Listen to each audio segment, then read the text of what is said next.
দড়িটা গোটাতে দেখলাম আপনাকে, আমি তো ভাবলাম এই যে যাচ্ছেন আর ফিরবেনই না। সত্যি যদি আমি আর না ফিরি? তোমার গায়ে এমন কিছু গয়না আছে যা রায়বাড়ি থেকে দিয়েছিল, সেগুলো খুলে আমার কাছে দিয়ে দাও। আমার গয়নাগুলো তোর হলো তো? এবার দেখ তোর বর কার হয়। যাচ্ছি। আপনি তো মশাই কিছুই জানেন না। যাচ্ছি নয়, আসছি বলতে হয়।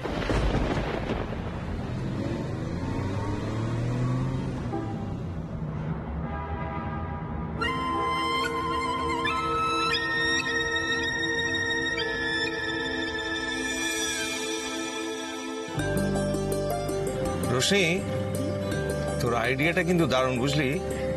মনে হচ্ছে লং ড্রাইভে যাচ্ছি, সামনে 2 দিন ছুটি, হাতে কোনো কাজ নেই। কবে যে এরকম দিন আসবে। মা, তোমার বড় ছেলের কথাটা শুনেছো? নিজের অফিস, একদিনও প্রাণ ভরে ছুটি নিতে পারে না।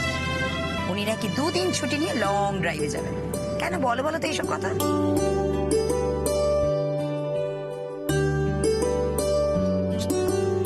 বকুল, আজ মনে হচ্ছে এই বারাসাতটা না কলকাতা থেকে আর অনেক বেশি দূরে হলে খুব ভালো হতো।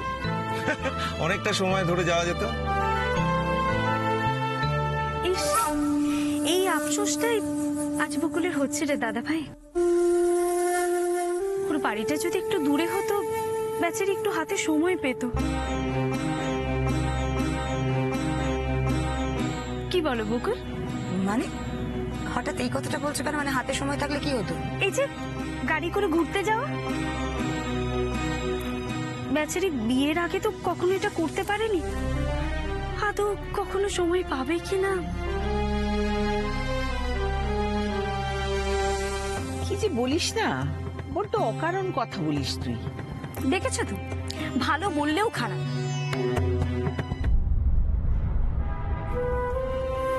সাবধানে যান, আর হ্যাঁ, তাড়াতাড়ি ফিরবেন।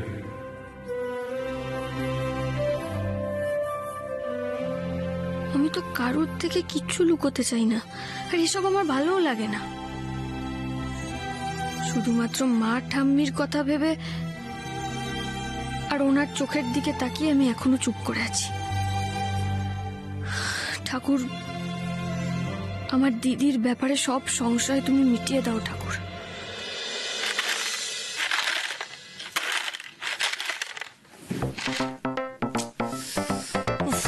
আর কতক্ষণ?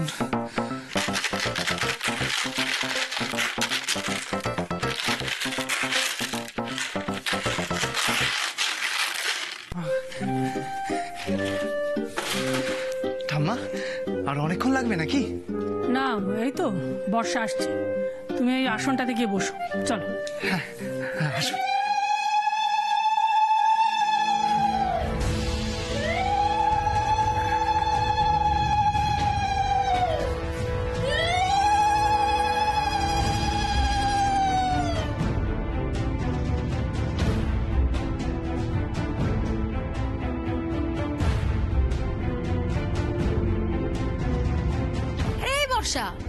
মুখটা কেমন গোমরা করে রইলি কেন মা?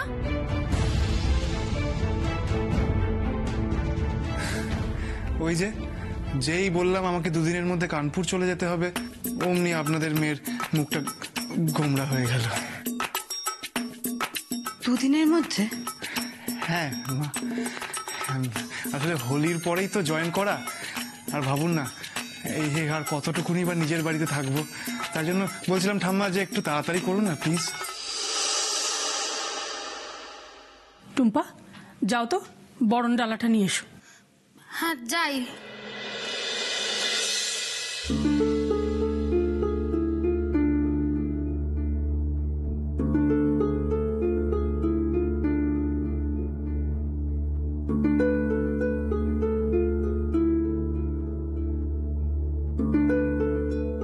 এই জানো, তোমাকে এরকম খালি খালি লাগছে কেন? লোক কি সব পড়েছিল না?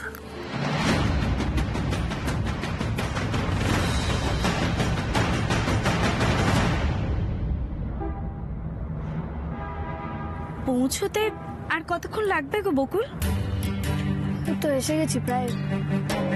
তোমার খুব মজা হচ্ছে না? এরকম হঠাৎ করে বাড়ির লোকের সঙ্গে দেখা হয়ে যাবে? আমার তো ভাবতে পেরেই আনন্দ হচ্ছে। রশনি, তোমার শরীর ঠিক আছে তো? কেন বলো তো? না, আজ সকাল থেকে বকুলকে নিয়ে তুমি যেভাবে এক্সাইটেড, সেই জন্যই বললাম।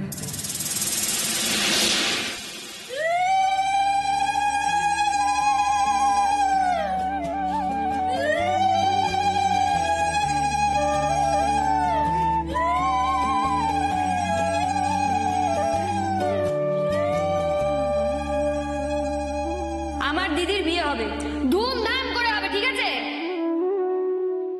রাজকন্যার মতো সারা গা গয়নায় ভর্তি থাকবে আমার দিদির। রাজপুত্র আসবে ঘোড়ায় চেপে আমার দিদিকে বিয়ে করতে, আর সারা পাড়া পুরো আলো দিয়ে সাজানো হবে। আমি যা নাচবো না!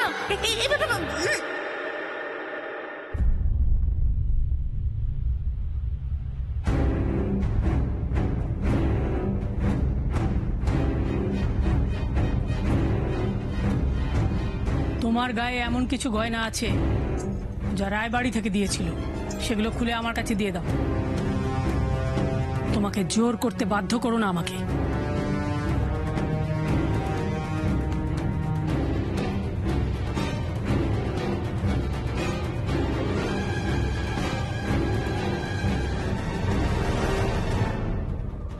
তুমি যতই কাঁদো, যতই দরদ দেখাও ঠাম্মি, বকুলের কথা ভেবে তুমি আমার সব গয়না খুলে নিয়ে আমাকে যে অপমানটা করেছো, আমি জীবনেও ভুলবো না। এবার আমিও তোর সব সুখ কেড়ে নেব বকুল। দাদা ভাই, এই যে এখান থেকে বাঁদিকে। টেনশন করো না, রাস্তাঘাট আমার মাথায় থাকে।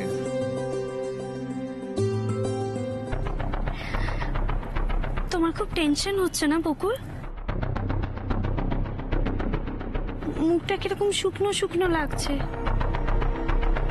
ওই আবার শুরু করলি? হঠাৎ টেনশন হতে যাবে কেন ওর? না না, আসলে আমরা কাউকে কিছু না বলে এরকম সবাই মিলে হঠাৎ করে উপস্থিত হব কি না,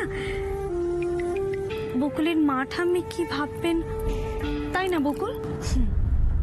তোমার টেনশনটা আমার বরাবরই খুব কম। ও তাই বুঝি?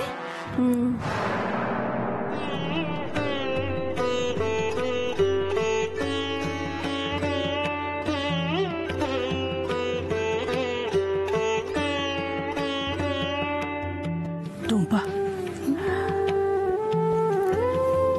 এই বাড়ি থেকে বর্ষার সঙ্গে যাবার মতো তো কেউ নেই। তুমি তো সবই জানো। এই ব্যাগটার মধ্যে কিছু মিষ্টি আর একটু জামা কাপড় আছে।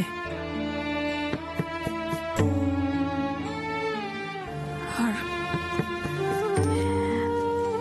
আমার শেষ সম্বল এই 5,000 টাকা, এটা রাখো। কেশব তো ওর বাবা মার সঙ্গে কথা বলালোই না, সেই জন্যে আমি খুব চিন্তায় আছি। এই সব জিনিসপত্রগুলো তুমি একটু ওদের বাড়িতে পৌঁছে দেবে, তাহলে আমি সারা জীবন তোমার কাছে কৃতজ্ঞ থাকবো। এভাবে বলবেন না মাসিমা, আমি কি আপনাদের পর? আপনি বলেছেন, আমি নিশ্চয়ই যাব।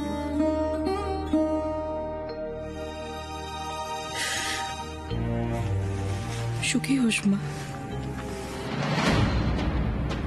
আজ তোমাদের সব ঋণ শোধ।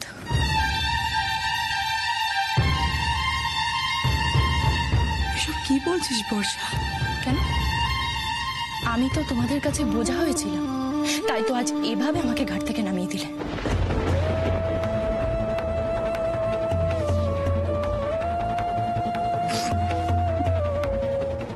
আজ এই কথা বলছিস বর্ষা? আমি কখনো তোর জন্য কিচ্ছু করিনি না, কিচ্ছু করিনি কখনো।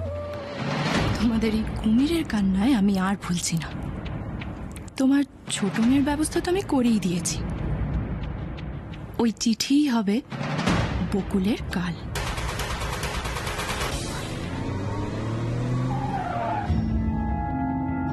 ও, এখান থেকে তো আবার হেঁটে যেতে হবে, তাই না? তোমার বাড়ি অব্দি তো আবার গাড়ি পৌঁছয় না। বলছিলাম কি, যদি এখান থেকে হাঁটতে তোমার অসুবিধা হয় তাহলে তুমি গাড়িতে থেকে যাও, আমরা বরং চলে যাই।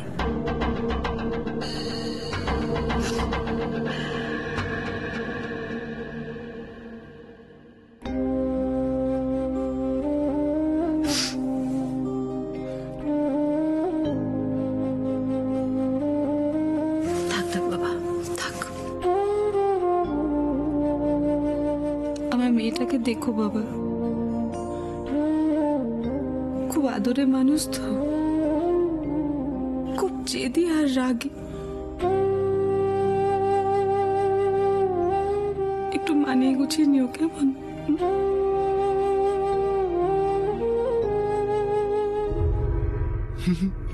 2-4 দিনের তো ব্যাপার, ওইটুকু রাগ জেদ সহ্য করার ধৈর্য আমার আছে।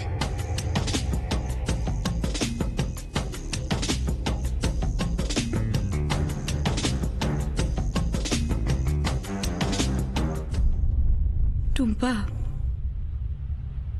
তুমিও আশীর্বাদটা করো।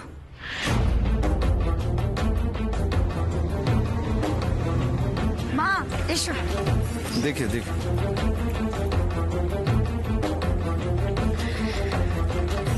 ভয়ে বুক দুতুল করছে নাকি বকুল?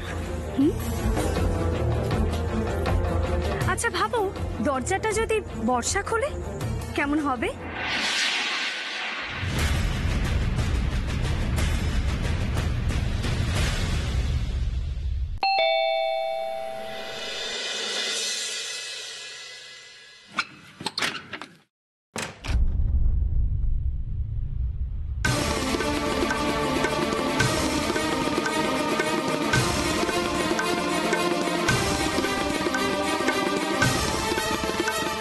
বকুল,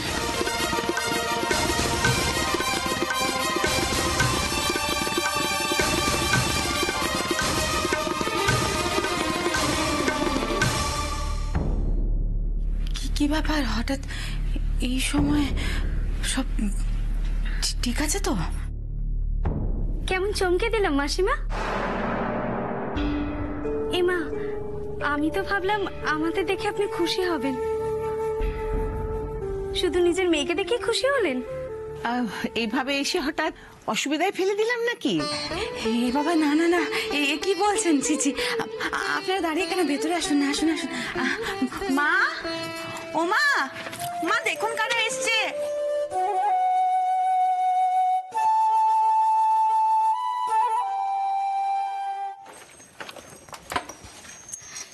কি গো বকুল, তোমার মাকে দেখে তো মনে হলো যেন ভূত দেখলেন। ঠাম্মাকে ডাকতে গিয়ে তো গলায় কেঁপে গেল।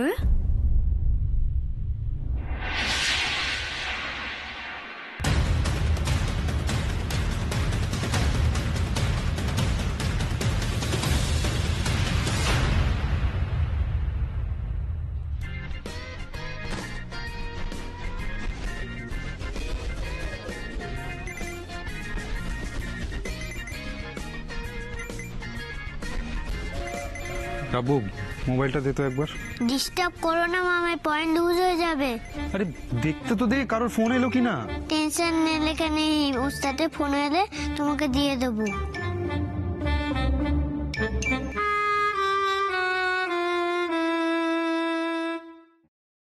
বকুল আমাকে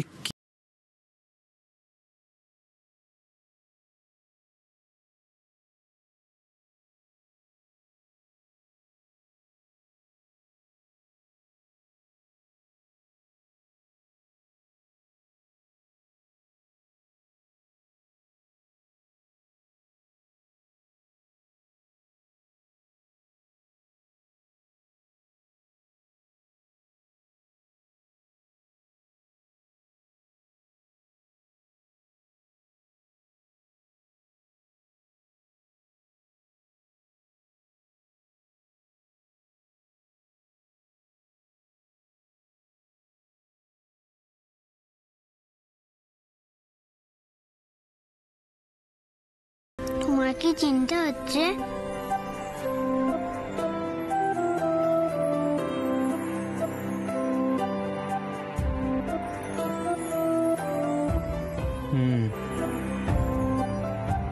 সেটাই তো মুশকিল। তোমার না নামা বারণ। আমি কিন্তু ওস্তাদকে বলবো তুমি দুষ্টু করেছো। এই না না, ওস্তাদকে বলো না, ওস্তাদ বকবে আমাকে।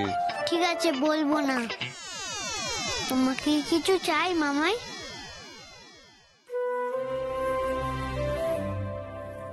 তোমার বুঝি ডিম্বাদের জন্য চিন্তা হচ্ছে? একদম চিন্তা করো না, ওস্তাদ আছে তো, সব ঠিক হয়ে যাবে। তোর ওস্তাদের ওপর খুব ভরসা, তাই না? হ্যাঁ।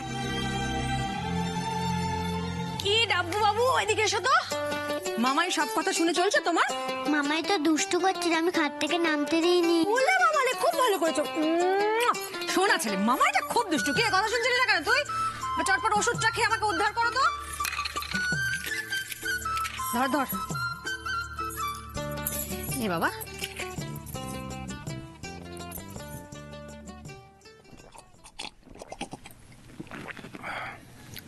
কাকিমণি, মাদের সঙ্গে তোমার কথা হয়েছে? পৌঁছেছে ওরা? বাবা, চিন্তাটা শুধু মাদের জন্যই হচ্ছে নাকি বিশেষ একজনের জন্য?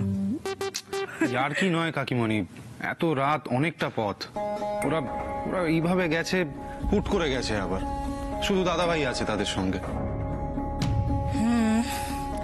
চিন্তা একটু আমারও হচ্ছে জানিস। দিনে দুপুরে তোর সঙ্গে যা হলো, তারপর তো। তবে বকুল আছে তো, ওর সঙ্গে নিশ্চিন্তে ছাড়াই যায়। ঠিকই বলেছিস, বকুল আছে তো, ওর সঙ্গে নিশ্চিন্তে ছাড়া যায়। কি বলিস? কাকিমণি, একই জায়গায় যদি তুমি আসো তাহলে আমি কি করবো? ছোটদা ভাই, তোকে না একবার কষ্ট করে নিচে যেতে হবে, পারবি তো? হ্যাঁ পারবো তো, এখন তো অনেকটাই ঠিক হয়ে গেছি। কেন? কেউ একজন না তোর সাথে দেখা করতে এসেছে, তাই জেঠুমনি তোকে নিচে ডাকছিল। এত রাতে আমার সঙ্গে কি দেখা করতে এলো? আজ সত্যনারায়ণ পুজোয় তো আপনারা যেতে পারলেন না। ঋষি আর বকুল আজকে ঘট স্থাপন করেছে, তাই ভাবলাম প্রসাদ দিয়ে আসি। তাছাড়া দোলের দিন বকুল তো নিশ্চয়ই আপনাদের ফোন করে আপনাদের পায়ে আবির দিয়েছে। আসলে সামনে থেকে দিতে পারিনি তো, তাই ওর মনটা খুব খারাপ হয়ে গেছিল, তার জন্যই আসা। কি বলো বকুল?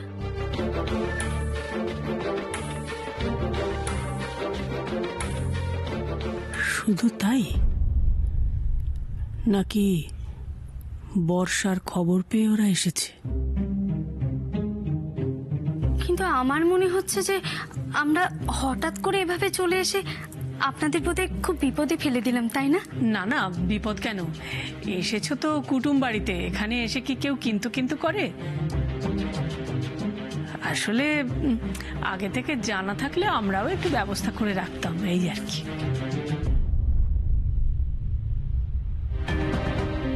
দিদি কোথায়? ও কি ভেতরের ঘরে রয়েছে? আসলে ঠাম্মা, আমরা চাইনি যে আপনারা কোনো রকম ব্যবস্থা করে রাখতে পারেন। ব্যবস্থা তো আমরাই করে এনেছি, আপনাদের মেয়েকে জিজ্ঞাসা করুন না।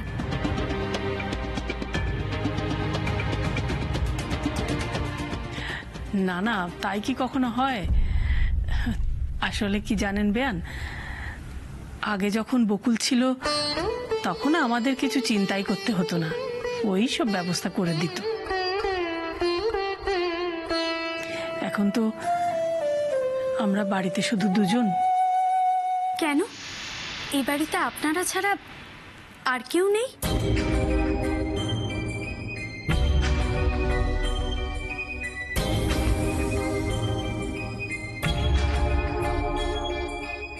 না মা, আর কেউ নেই, জানো তো সবই। ঠাম্মা, বলছিলাম মিষ্টি আর প্রসাদ ভেতরে রেখে আসবো? চলে বকুল।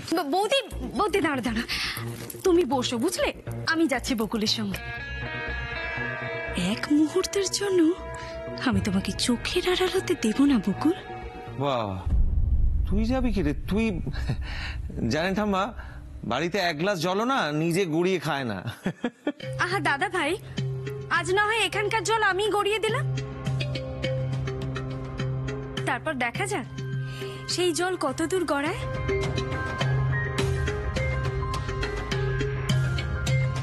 অনেক কথা শিখে গেছিস, হ্যাঁ?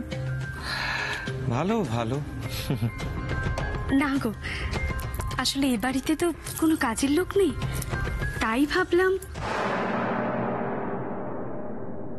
বলছি আমার একা কাজ করার অভ্যেস আছে, হ্যাঁ, আমার কারোর হেল্প লাগবে না, আমি একাই নিয়ে যেতে পারবো এগুলো। ঠিক আছে? ও বৌদি, মাসিমা, ও মাসিমা, আমি তো কথা মতো ব্যাগপত্র নিয়ে গাড়ির সামনে গেলাম, ও মা গাড়ির সামনে গিয়ে দেখি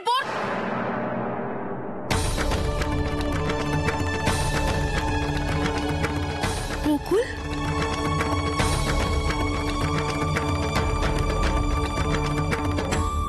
তার মানে টুম্পা মাসি দিদির কথা বললো।